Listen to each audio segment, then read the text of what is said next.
DJ Nagesh. हाँ जी पक्का पक्का या मुझे एक भाई धोखा खा गया।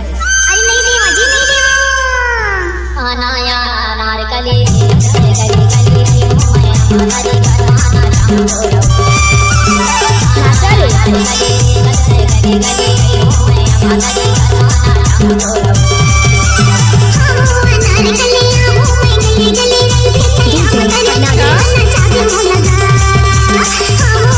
नारकली आओ मैं गली गली भी नहीं आमदन करवाना चाबी मोलने क्या गाना जाम बोलाओ गोरी गाना जाम बोलाओ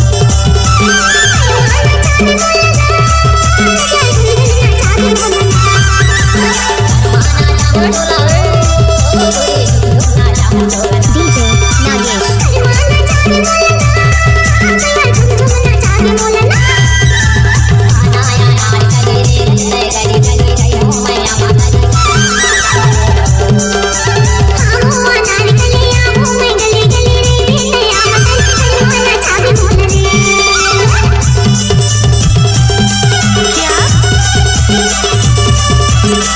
डीजे नागेश।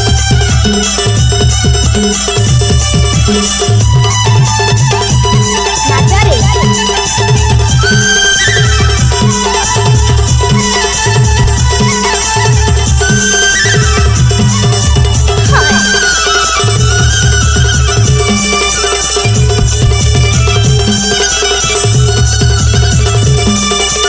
डीजे नागेश।